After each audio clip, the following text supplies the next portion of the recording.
70 mingta musulmon jannatga shunday kirib ketar ekan, qolgan musulmonlar hisob kitob qilinamiz. Nimalar so'raladi bizdan? Ba'zi insonlar qiyomat kunida, baxtli insonlar tarozini oldiga kelmaydi. Amallari hisob kitob qilinmaydi, shundaylicha jannatga kirib ketishadi. Rasululloh aytgandilar, meni ummatimdan 70 ming kishi jannatga hisob kitob qilinmasdan kirib ketadi. Bismillahirrohmanirrohim. Qiyomat kunida bu dunyoda qilingan har bitta katta kichik, yaxshi, yomon amal tarozida tortib o'lchanadi. Garchi siz bilan bizning aqlimiz u tarozini qanaqa bo'lishligini idrok qila olmasa ham, tasavvur qila olmasak ham, bu narsa haq ekanligiga iymon keltiramiz.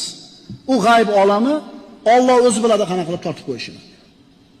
So'folloyor bobomiz, birodarlar, aytadiki, bilur Tangri agarchi holimizni taroziga solur a'molimizni, qilur ogoh qulun qilmishlariga, yetishmas aql egamning ishlariga.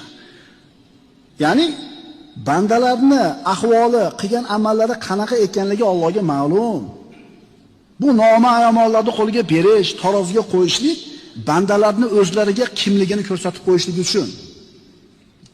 Qur'oni Karimda Alloh taolo aytadi: "Wal waznu yawma idinil haqq." O'sha kuni vazn haqdir. Ya'ni amallarda tortishlik haqdir. Faman thaqulat mawazinuhu fa ulaika humul muflihun.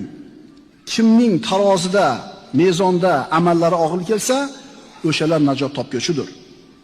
Wa man khaffat mawazinuhu fa ulaika alladhina khasiru anfusahum bima kanu biayatina yadhlimun. Kimning mezoni, amallari yengil kelsa, ana o'shalar oyatlarimizga zulm, inkor qilganlari sababli o'zlariga ziyon qilgandirlar. Demak, hech kimga zulm qilinmaydi, amallar tarozida tortiladi. Ba'zi insonlar qiyomat kunida, baxtli insonlar tarozini oldiga kelmaydi. Amallari hisob kitob qilinmaydi, shundaylicha jannatga kirib ketishadi.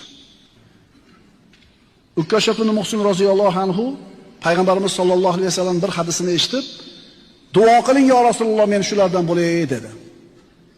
Rasululloh aytgandilar, meni ummatimdan 70 ming kishi jannatga hisob kitob qilinmasdan kirib ketadi.